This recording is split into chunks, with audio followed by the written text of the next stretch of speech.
Hey Dave, how you doing? Good. Good. You smiling there? Hey, seems like every day I see on social media some other guy is saying I'm committed to Arkansas. I don't know. Are you able to comment on any of those guys yet? No. You could probably get a hold of him and talk to him a little bit, but I can't say anything. I can't. Yeah. Okay, let me ask you this then, without being specific. I know after the season or after the last game, talked about wanting to get faster, more athletic. Obviously, you need to add some arms because you're losing guys to the draft. How do you feel like you're, without mentioning names, Yeah. how do you feel like you're filling those needs in the portal? Yeah. A few guys. And, it's just a couple. It's not like you're going to have a lineup of really good runners that are more run scorers than producers. And you've seen it just watching the games through the tournaments.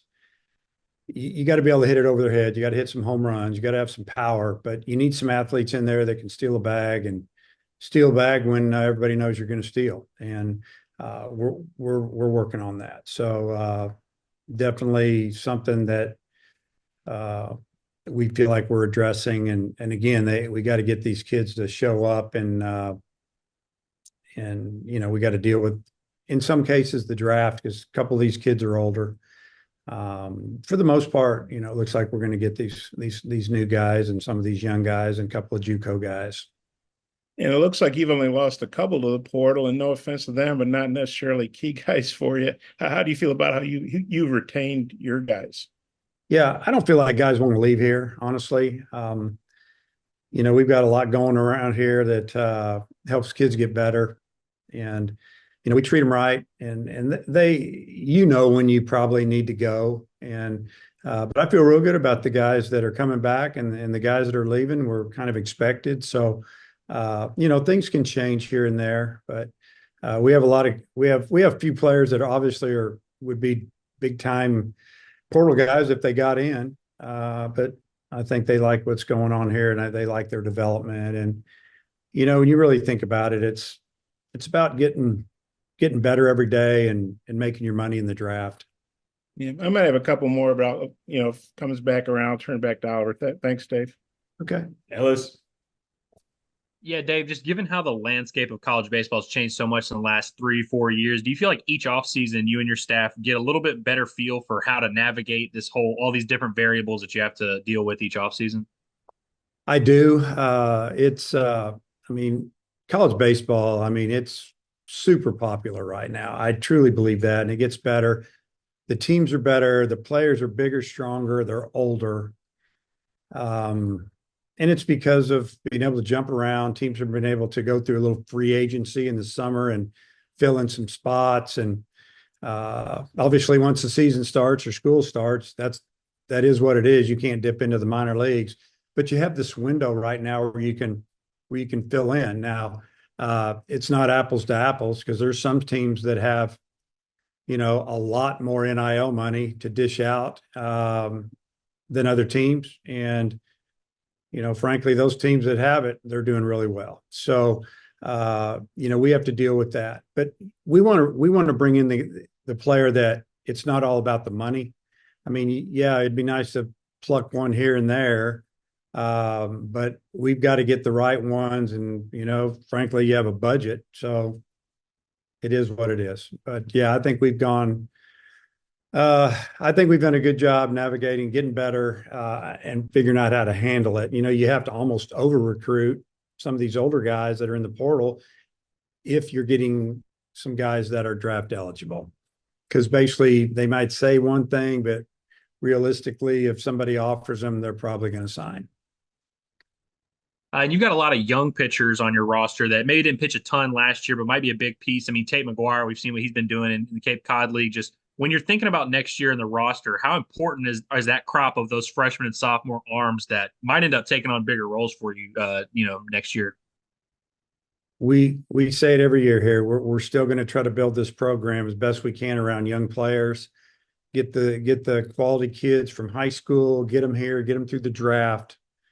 Last year the draft crushed us with position players. We got a few pitchers through, obviously, and they helped us. If if Hunter Dietz could have stayed healthy and Colin Fisher could have stayed healthy, who knows where we would have been. We might have been able to have a number 2 and number 3 that could have helped Hagan a lot more, honestly, because that's kind of what faded on us there pretty much in May, was some starting pitching. It just kind of went away, honestly. Bullpen was good, but you've got to have those young guys continue to get better. And it's great to see, Tate McGuire go out and have 2 really good outings in a row in the Cape. And, Bibby's throwing good, Wood's throwing good. They're a little older. It's just big time. And obviously Gackle, if you just look at the freshman pitchers and what he did this year, he was the one that rose to the top. And we knew how talented he was when we got him here. I mean, last year when he called us and told us that he wasn't going to sign, he was taking his name out of the draft. I mean, honestly, we're high-fiving, knowing that we got us a guy. And, you got to have them. You got to have really good players. And we feel like we've got a couple, 3 really good high school arms coming in. If we can get a couple of them through the draft, and then a couple of older kids come in and help us out, we'll have a really good pitching staff again next year. And I think it'll be one that's probably a little more consistent. Hodge? Yeah, Dave, unless you've added any more this morning, I think we know about 8 transfers. I know you can't talk about them specifically, but do you know how many more you're thinking about maybe bringing in? Like, how active are you still in the portal? Well, we're still pretty active, honestly, but it's not like I can't put a number on it. Because there's getting ready to be a lot more movement. You're going to see some movement from a couple teams in Texas, and some of them might jump from one team to the other. Or maybe this is their time to get out and do something else, and there'll be some big names, but you're talking a lot of money for some of these kids that are going to be out. I mean, a lot. So I don't think people realize what's gone on the NIL scene in college baseball when you're talking $200,000, $300,000, $450,000 to get a player. And again, there's some that can do it a lot, some that can do it a little, and but it's never over because of that draft that should have been last week or the week before, which would have been nice because it affects everybody and it trickles down all the way to the incoming high school senior that's coming to school. And speaking of that draft, I'm curious how you feel about maybe some of your guys that you have signed, both high school and JUCO guys that seem to be getting a little of attention. Yeah, obviously we start with the young guys, the high school kids that we want to get in. A couple of 3 of the position players. I'm going to have to make decisions, and then 2 or 3 of the pitchers for sure. I don't want to mention too many names right now and kind of put that on them, but the draft this year is really strong in the first round. And then after that, if you talk to the scouts, it's not the same as it was last year. So could help some kids move up, get offered more money that maybe would have been a later pick. So I don't know how it's going to affect us. You just don't know. We do the best we can to talk to the young guys and even their advisors to try to get an idea of what they're looking for. Then, we know scouts, we can kind of find out what they're thinking, or at least their organization's thinking. They don't know everybody. It just takes one team. But then you get into the kids that are in our program right now. Obviously, Smith is the cream of the crop. He's probably going to go in the top 10 picks. And you take away really 2 innings of his year, he was unbelievable. And that's the way the game works sometimes. But after that, you're talking about a couple of other starting pitchers. It's hard to say where they're going to go. I feel like they'll be drafted, but maybe not where they thought they would. And we'll see how that turns out. But, just excited for the draft to get here, and then we can finish our roster, because right now it's all about roster and numbers and being fair to everybody, being fair to the new guys coming in and returners and even the guys that they're transferring in, just, bringing in guys and some of our guys don't sign, it becomes a problem. But I like where we're at right now. And we did, if they show up, we've got a couple, more than a few really good players that are going to elevate us. Tom. Yeah. Hey, Dave, lots of SEC representation at the College World Series, including Texas A&M and Tennessee in the finals. Did you watch much, and what did you think of how that all went down? Well, looking back at the teams that made it to the series, I thought Texas A&M, when we played them, was the best team we played all year by far. I thought Florida was really talented. They just weren't playing great. But I did make the comment after they left here, and that was a team. Don't be surprised if they get to Omaha, just because of how physical they were and the arms they had. The wins weren't adding up to the talent, and they got it going late. And then A&M, like I said, was probably the best team we played all year. We didn't play Tennessee. I think Tennessee might have the best talent, pro talent, and somebody sent a survey out to all the SEC coaches, and who do you think will win the series? I said Tennessee, and I said that because I felt like that A&M had lost their number 2 starter. They had lost their switch hitting 3-hole hitter that had 80 RBIs, and they still played good. They pitched really well there. But if you bring back their number 2 starter, they might have won it. But that's the way it works. You have to be a little bit lucky. You have to be injury free. But I thought the SEC did a great job. I mean, Kentucky was really solid. They were good at everything. They could field, they could hit, they pitched well. They're just really hard to beat. And Coach Mingione's staff did a great job putting that team together. And that was a good mix of transfers and some kids that came through their program, but a lot of kids that, transferred in after their junior year, or maybe even their freshman year, and they were still there and did a tremendous job. So, you look at Tennessee's team, just incredibly talented, a lot of guys that have been there, but they brought in a banging third baseman from Clemson that's going to probably be a first, second rounder, and a few others, a really good freshman shortstop. But they were a very experienced team. And obviously, they scored 4 runs in the bottom of the ninth to win game 1.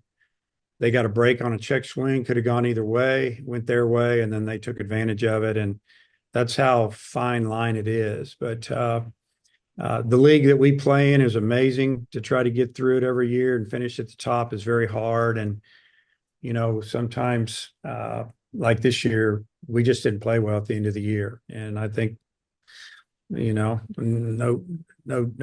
talking around it. It's just the way it was. We didn't play good. And we didn't pitch good.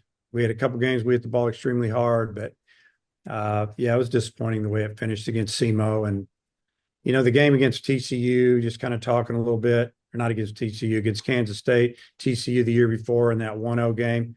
The year before we just played a really good team, and 23 team, honestly, we were exhausted. All the injuries, everything. Last year's team, the 24 team against Kansas State, if you look at that line score, that was strange. 13 hits, 6 runs, 13 hits, no errors, 7 runs, 5 hits, 2 errors. You're going to win that game 9 out of 10 times or more. We hit a lot of balls hard, didn't go our way. Thought we'd get over it. 17 hits on Friday against SEMO, but there was a red flag. You got a guy out there starting, it's number 2 or 3 pitcher. We got him an 8-run lead. Next thing you know, it's 8-8. Very, very concerning there. It was an issue. Bullpen was great. Smith was great.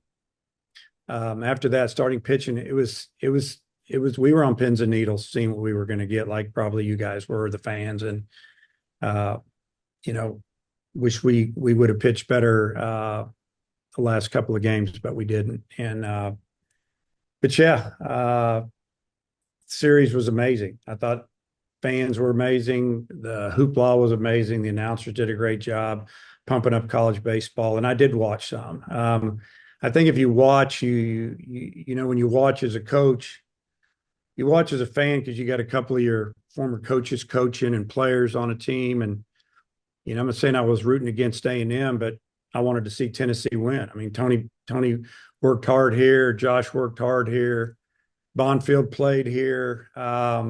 Those are my friends. I feel like I've helped them over the years, and they've helped me. And I talked to them a lot throughout the season. So, happy for those guys.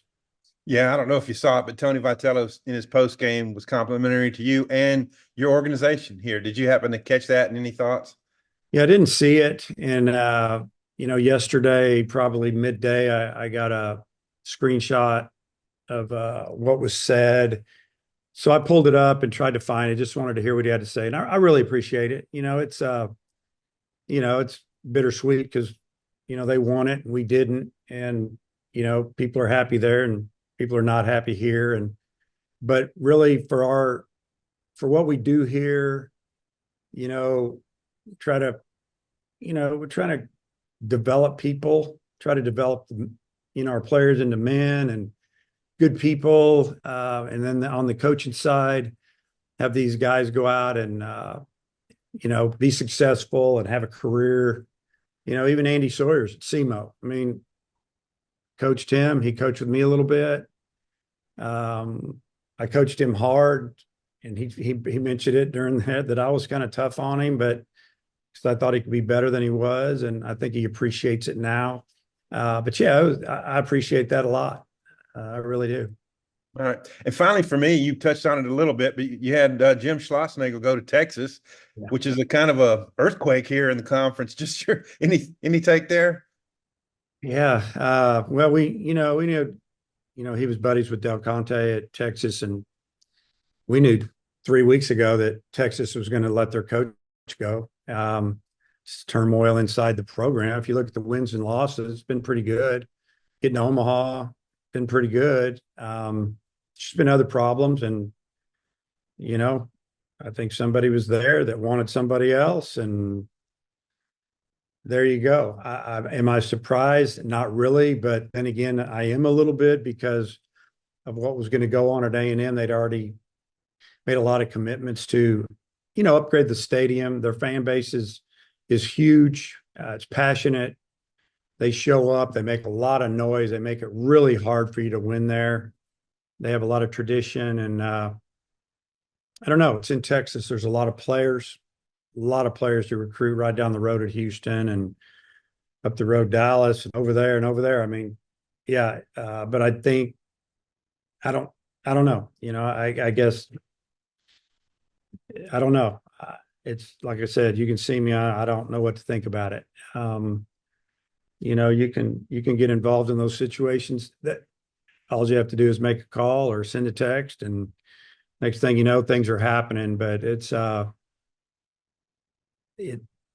tough situation when you jump from one school right down the road to another when they don't like each other in the first place. It's going to be interesting in our coaches' meetings. I don't know who A&M is going to hire. I just know our league is really, really good. And when Texas comes in and OU comes in this year, it's going to be even better. Dudley?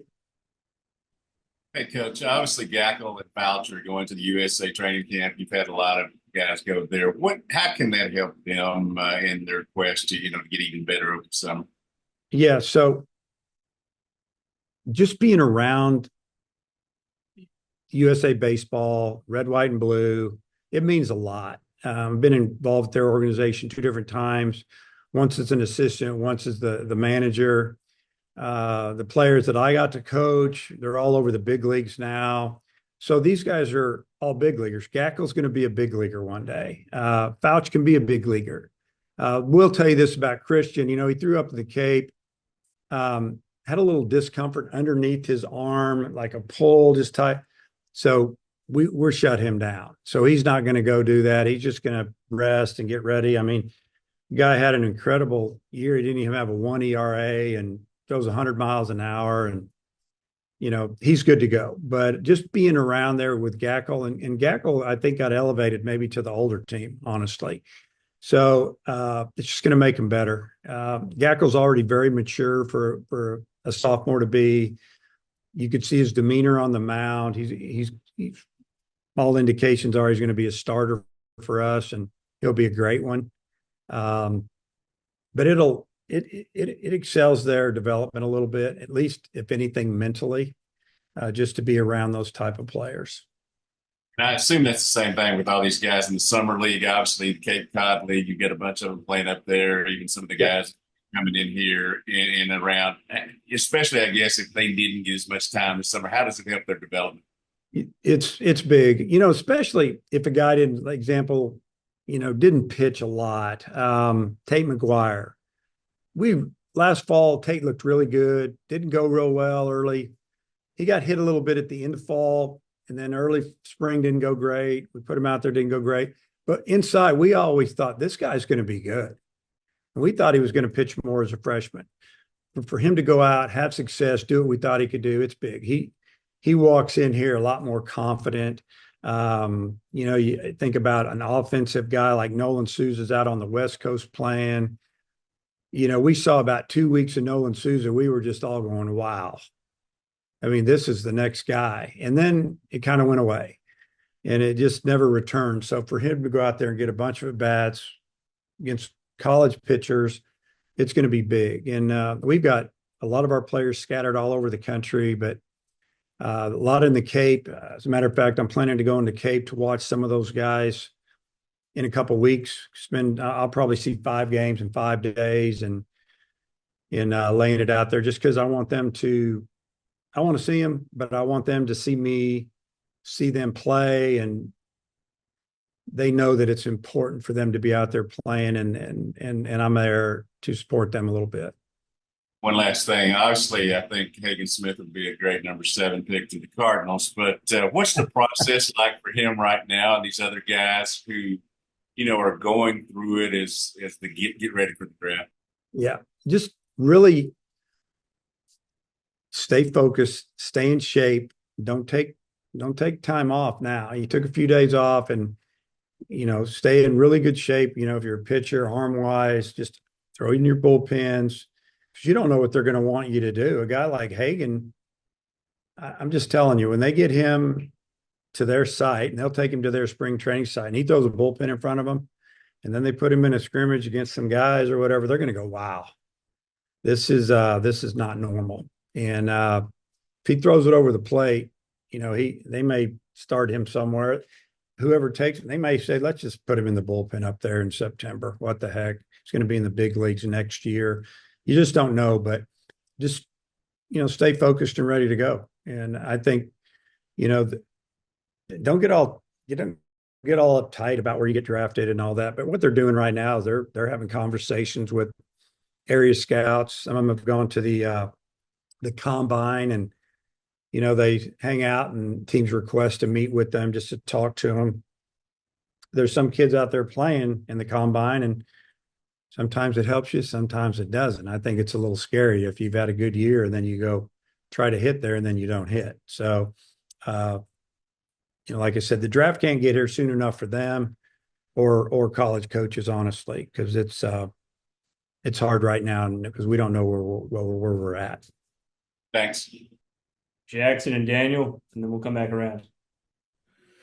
Hey, Dave, we talked about Gabe a couple times today and throughout the season, kind of hinting he might have a move to the weekend rotation in his future. Just what does that process look like? What are kind of the beginning steps when trying to gear up a guy with that kind of potential who pitched so well in the bullpen, but move him, get him ready for some more innings next year?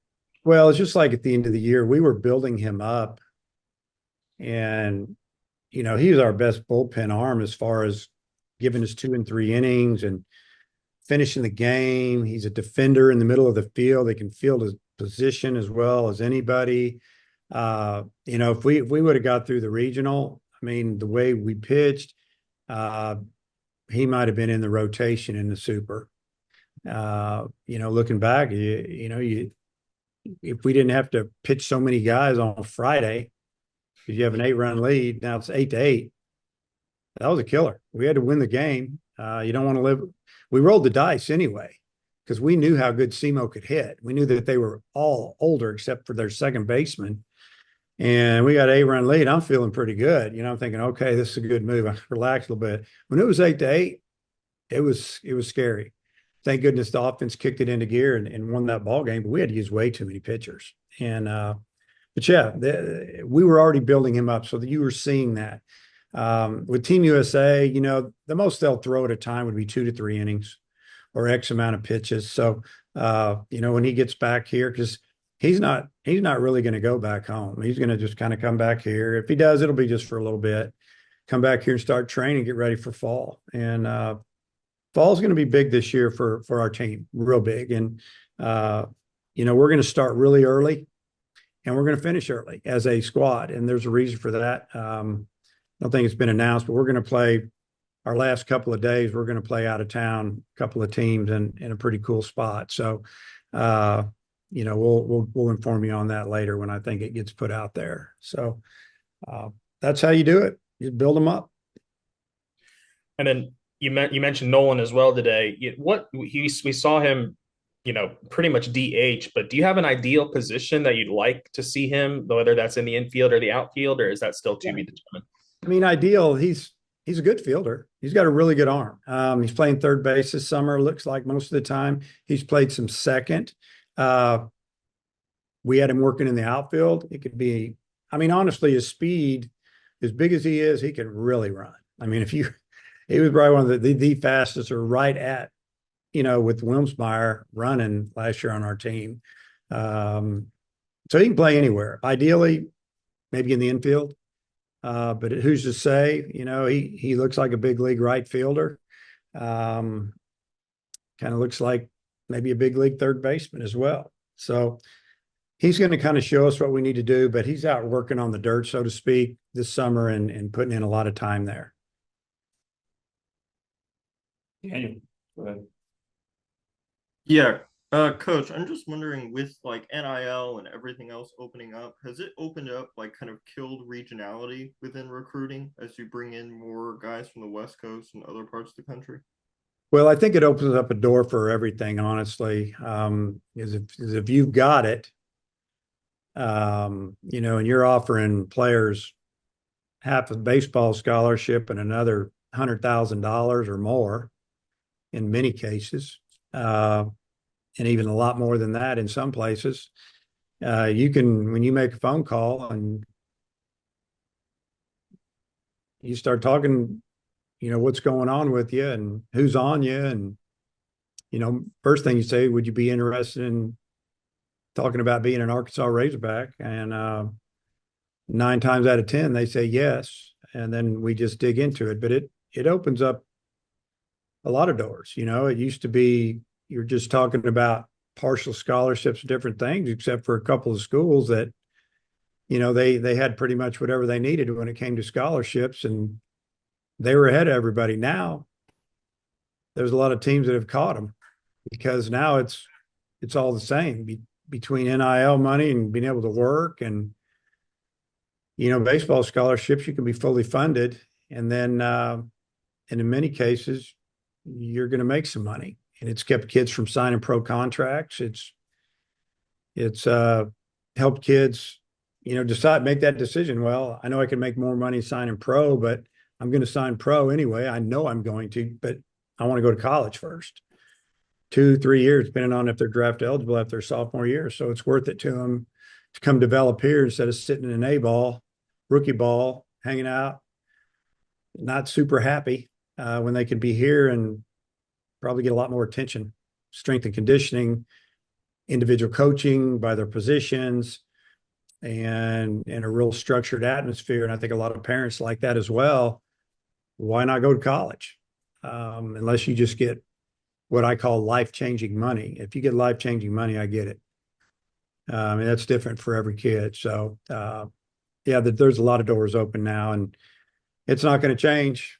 Next year at this time, it's going to be real interesting. We'll find out as the year goes on with all the new rules coming in. And then when you're out on the trail and, kind of gauging the portal, do you ever gauge what schools they're coming from? Is that a factor at all? And to kind of maybe determining, their character and kind of what their makeup is before you get them on campus? I would have to say 9 out of 10 times it's huge. Not exactly where they played, but their character. Are they a good teammate? You probably might not believe this, but we do call their coaches a lot of times of the school they're leaving. First, we talk with the individual, find out how it went, ask them, well, how are the coaches there? Are they upset with you, or did they see it coming, or have they known? And, if they say no, they're good with it. And a lot of times we'll just go ahead and make a call and, ask a question or two, or maybe we talk to an assistant coach, or we know an assistant coach or somebody in their league that has played against them and knows them or recruited them. And we try to get as much feedback as we can to find out what we're getting. It's probably not always going to be 100% accurate, or somebody has one opinion or one has another, but it's a big part of it. If somebody played in a certain league and they have done really well compared to playing in another league, I mean, that matters. Bottom line, we get to look at a lot of video, or maybe we played against them, or if they have success at the Division I level, or honestly, there's some kids that did pretty well this year, Division I baseball, that played in Division II ball and NAIA ball the last few years. So sometimes if you can hit, you can hit. Now, you're not used to seeing mid to upper 90s pitching if you're coming from the Division I or Division II level. But if you've got a good swing and a good approach and you can get on time, it might take a little bit of time. You're going to have success there as well. Thanks, Coach. Yeah. All right, Ellis, Hutch, and Bob, jump back in with your final ones before we close this thing out. Whoever wants it. Okay, I'm never shy about asking questions. Hey, Dave, wanted to ask you a little bit more about a couple guys for the draft. Peyton Stovall, I assume, he'll be drafted fairly high. Hudson White came on strong. Just wondering what you think about those two guys in the draft. Yeah, I feel like both of them are, well, first off with Peyton, I think Peyton had a great year offensively. I mean, he did all of his hitting from, like almost conference on. He didn't get a lot of the preseason stuff. And a lot of times guys can build up their averages a little bit early. Now, we played some really good teams, especially down in Texas, but, he did a great job. I think he hit around 340, played outstanding second base, arm's still not 100% back. And again, he was still learning how to play second base, and his better days are in front of him. I think he's going to be a good draft. And when he gets older, stronger, maybe really healthy, he could play for a long time. And then, I thought White down the stretch, he was, when a lot of guys weren't, he was really swinging the bat well. I thought he was catching well. He was throwing the ball better than ever. But he hit down the stretch like we hoped he would hit most of the year, just didn't have a good first half, first three quarters of the year, just okay. And then bang, there it was. And he hit like that in the last fall. We were really excited. As a matter of fact, I think our team ranked him the number one hitter. Stovall didn't play last fall because he's still recovering from the injury. So who knows how that would have been. But I think White will be drafted. I think there was people that saw him early that maybe backed off. But people that saw him and came back a few times, and maybe some of their upper decision makers, so to speak, liked what they saw. So I feel like he'll be drafted and probably sign. And Malay and Tigert, obviously, like you mentioned, they kind of faded at the end, but they have good arms, I would think, have good stuff. Well, maybe what do you see as their draft prospects? I think they'll both be drafted. I just don't know where. I mean, I don't know where any of them are going to be drafted. That's not my job. But yeah, I think someone will draft them. I think sometimes it's on, is it all the teams want you, or there 5 teams want you to drive the price up a little bit?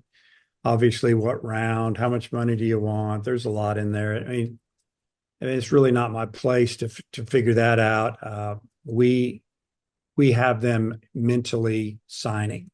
In our mind, they're signing. So we're making sure that, our young guys are out doing their thing. We bring in a couple of guys, and, we can be, a team that can really compete in the SEC next year when it's 1 through 16, one league. So. And one more question. I got to admit, I kind of lost track of Dallas Keuchel, but I read today he was pitching pretty well for Tacoma. and the Mariners trade him to the Brewers, and the Brewers were like, "Hey, we didn't trade him to put him in AAA. He's going to be pitching to the big leagues in a pennant race for Milwaukee." He's 36. He's made, I'm sure, gobs of money, but yet he still, wants to pitch. Just wondering what I don't know if you stay in contact with Dallas, but just kind of what do you think about him getting traded to a contender and still, maybe having some life in that arm? Yeah, well, I haven't heard the word gobs in a long time, so that was a classic. But yeah, but Dallas, if he was a 95-mile-an-hour guy, I get it. But he's a pitcher. I mean, 89, 88, 92 with sink and run and cut, and he can manipulate the baseball. He's not trying to strike everybody out, trying to get some ground balls. If you have different type of guys, big right-handed hard throwers, and you pitch him the next day or off of them a little bit, it can be a little confusing, even to a big league hitter. So, yeah, I imagine that they need him now, and they traded somebody, so they didn't trade him to pitch in the minor leagues. They traded him to come get some big league hitters out for him. I think it was cash considerations, but hey, it was something. Thanks. Well, yeah, he's fine there. Ellis, you got anything else? I think Hutch just had something. Yeah. Let's close it out then. Go Yeah, ahead. I've got a couple. You mentioned, Molina and Tiger kind of mentally expecting them to sign. I'm curious about a couple other guys if they're on that list. Kendall Diggs and Jake Flaherty.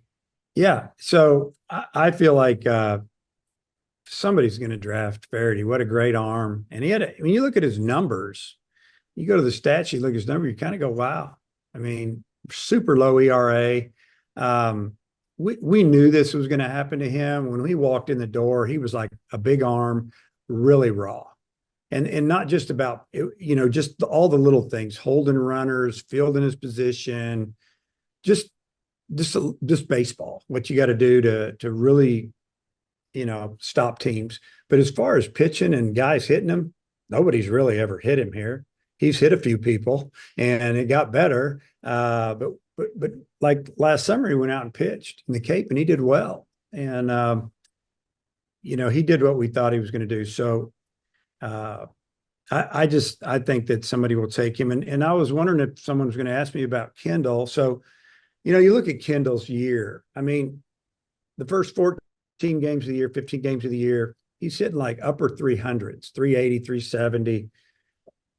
When he slid headfirst on a wet field or an overwatered field, whatever you want to call it, it was early in the game, and he kind of stuck and he hurt that shoulder. We all kind of groaned in the dugout. We didn't know at the time, and then he shook it off. Well, it's a complete tear in his labrum. And I think it's like front and back. And so he is right now in the process of getting lined up to have surgery to get that fixed. So, yeah, he could still sign. He could still be drafted. And I think somebody might draft him. I mean, we'd love to have him back. He'll miss all fall. And it's his non-throwing shoulder. It's his left shoulder. But, Kendall, you got to give him credit. I mean, how tough was he to play all year with that injury? And he hurt it a couple more times throughout the season. He ran into the wall at Kentucky. There was another time he hurt it. He made diving catches. And he just played through it. And, hats off to him. It really hurt his offense. It altered his swing. It took away from a little quickness. I know it had to probably hurt when he swung at certain pitches in certain areas. So, yeah, he kind of, in a way, he disguised it a little bit. But I got to give credit to him for how tough he was. And I hope that we have an opportunity to coach him next year because he can get back and play. Goodhart had the same injury. Ezel had the same injury. And those guys did nothing but hit here. Ezel's was on his throwing arm, and he hurt it before he got to Arkansas when he was at SEMO, and we took him anyway, but he learned how to throw sidearm, and he played first base for it. Goodhart, it was pretty bad. And, he got through it and did a good job for us. And then, I think Kendall, if he comes back, will have an opportunity to play outfield. I mean, honestly, obviously, he could DH, play outfield. I mean, who's to say what didn't play in the infield for us next year as well? Because that's what he came here as.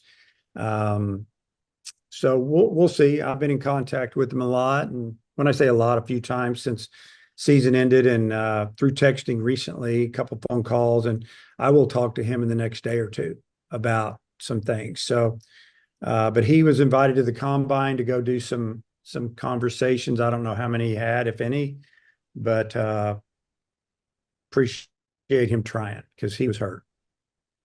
I was going to ask you about a couple other injuries too. I mean, Cooper Dossett, Hunter Dietz, how are they doing? I think Adam Hatchman as well. Just, you have any updates on those guys? Yeah, let's start with Dietz, I guess. Just letting that bone heal around that screw, getting it tight, staying in shape. He's back home in Florida. Not quite sure. He'd have to talk to Coach Hobbs if he started throwing again. It's just he needed more time. That wasn't everything was good. It was good. Bullpen's great. Let's let him go. And then it didn't go good. But we got to get him healthy because he's really talented and he pitched so good for a little while last fall. We got to see what he could do, and the players knew what he could do. Hitters didn't like hitting off of him. You could go on and on. Hatchman, hurt that arm senior year in high school.